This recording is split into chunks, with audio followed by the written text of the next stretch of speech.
Imaginez un livre si puissant qu'il a redéfini la lutte pour l'égalité raciale en Amérique. The Soul of Black Folk, 1903, de W.E.B. Du Bois n'est pas qu'un simple essai, c'est une clameur, une mélodie douloureuse et belle, une plongée dans l'âme noire américaine après l'esclavage. À travers 14 chapitres poignants, Du Bois mêle histoire, sociologie, autobiographie et prose lyrique pour dévoiler les doubles consciences des Noirs américains. Cette tension déchirante entre être à la fois africain et américain vu comme un problème, plutôt qu'un être humain. Dans le premier chapitre de The Soul of Black Folk, W.E.B.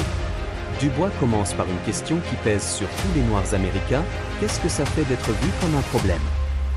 Ce n'est pas quelque chose qu'on leur dit en face, mais on le sent dans les regards, dans les gestes, dans la manière dont la société blanche les traite. Du Bois explique alors ce qu'il appelle la double conscience, le fait de se voir à travers deux regards différents. D'un côté, on sait qui on est, avec sa culture, son histoire et sa fierté. De l'autre, on se voit comme la société raciste nous décrit, avec ses préjugés et ses humiliations. C'est comme vivre avec deux âmes qui ne sont jamais complètement en paix l'une avec l'autre. Pour montrer comment il a découvert cette réalité, Du Bois raconte un souvenir d'enfance. Un jour, à l'école, pendant un échange de cartes de vœux, une petite fille blanche refuse de prendre la sienne. Ce petit geste, simple en apparence, lui a fait comprendre qu'il y avait une frontière invisible entre lui et les autres, ce qu'il appellera plus tard le voile. Dès ce moment-là, il sait que cette différence va être un combat qui durera toute sa vie. Mais ce combat, précise-t-il, n'est pas pour demander la pitié ou la charité. Ce que veulent les Noirs, c'est simplement l'égalité, le droit de voter, d'aller à l'école, de travailler, de vivre comme tout le monde, sans être jugé ou diminué. Avec un style à la fois poétique et profond, Du Bois nous montre dès les premières pages que le rêve de l'âme noire est de briser ce regard injuste, de réconcilier ces deux identités et de vivre pleinement, dans la dignité et la liberté. Dans le deuxième chapitre, Of the Dawn of Freedom, W.E.B. Du Bois nous ramène dans l'histoire, juste après la guerre de sécession. En 1863, l'émancipation abolit officiellement l'esclavage, pendant un court moment, l'espoir renaît. Le gouvernement met en place le Bureau des Affaires libérées pour aider les anciens esclaves à commencer une nouvelle vie, leur fournir une éducation, un soutien juridique et même la promesse de terre. Mais cet espoir est vite brisé. En 1877, avec la fin de la reconstruction, le Sud blanc reprend le pouvoir et impose à nouveau sa domination par la violence. Le Ku Klux Klan terrorise les communautés noires, et les lois Jim Crow installent une ségrégation brutale. Les promesses comme 40 acres et une mule, un lopin de terre et un animal pour commencer, ne sont jamais tenues. Sans terre et sans ressources, beaucoup d'anciens esclaves sont forcés de devenir métayers. Ils cultivent les champs des propriétaires blancs en échange d'une part de la récolte, mais finissent toujours endettés, piégés dans un nouveau système d'exploitation qui les maintient dans la pauvreté et la dépendance. Du Bois montre ainsi comment, à peine la liberté obtenue, elle a été trahie, transformant le rêve d'égalité en un combat encore plus long et amer. Discrets, ils gagneront peu à peu le respect des Blancs. Pour Du Bois, cette stratégie est dangereuse. Elle revient à renoncer à des droits fondamentaux comme l'égalité politique, le vote et l'accès aux études supérieures. Du Bois affirme que la liberté ne peut pas être négociée par des compromis qui confortent l'injustice.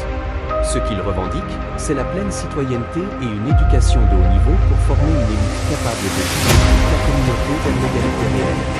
Ce chapitre résonne alors comme un véritable coup de tonnerre dans le débat racial de l'époque, marquant une rupture entre deux visions opposées de l'avenir des Afro-Américains. Dans le chapitre 4 à 6, W.E.B. Du Bois met l'éducation au cœur de la libération des Noirs américains. Dans Of the Dawn of Progress, il raconte son expérience comme jeune enseignant dans une région rurale du Tennessee. Là, il découvre des enfants noirs avec le savoir, capables d'apprendre à leur passion malgré leur entité de monde. Les élèves sont souvent aussi des camarades de la classe, celui dont ils ne mais les regards des élèves, remplis d'espoir, transforment chaque leçon en un moment de vie. Dans Of the Dawn of Progress, il doit découvrir l'éducation et la possibilité à sa technique manuelle, et aussi une formation classique, faite de philosophie, de littérature et de sciences, pour former des esprits capables de deviner, de penser autrement et de défendre la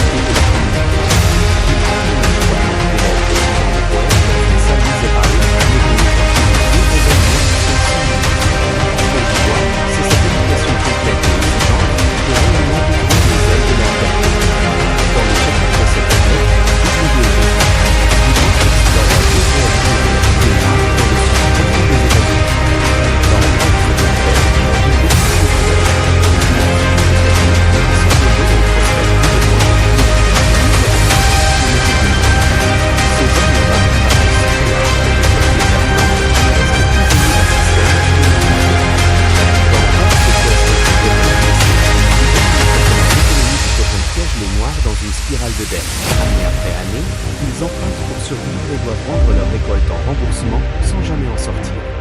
Off the Song of Master and Man dévoile quant à lui des relations raciales minées par la peur et la méfiance, où la ségrégation renforce les injustices et empêche toute réconciliation. Il illustre cette réalité par une histoire tragique, celle de John, un jeune noir brillant qui par petit vieux nord pour rêver chez lui rempli de soif. Mais un simple crime, avoir regardé une femme blanche, vaut d'être lynché.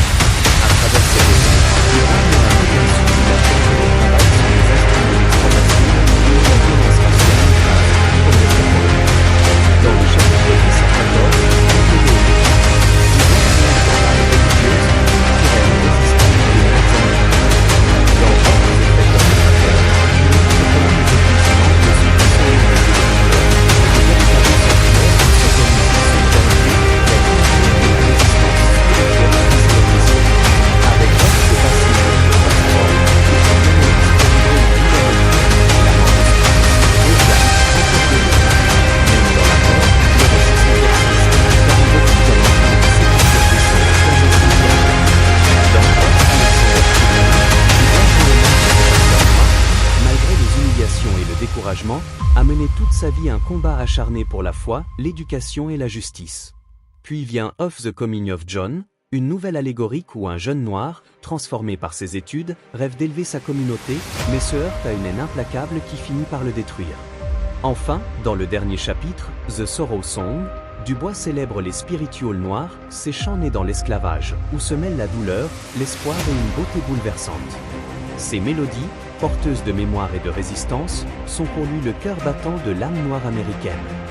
Voilà pourquoi The Soul of Black Folk est resté un texte fondateur, il a donné un langage à une douleur silencieuse, et il a tendu un pont entre deux mondes qui se regardaient sans se comprendre point du bois à continuer ce combat dans d'autres écrits puissants. Et si cette histoire vous a parlé, laissez un like, partagez-la, et dites-moi en commentaire, quel auteur ou quel livre aimeriez-vous que je raconte la prochaine fois ?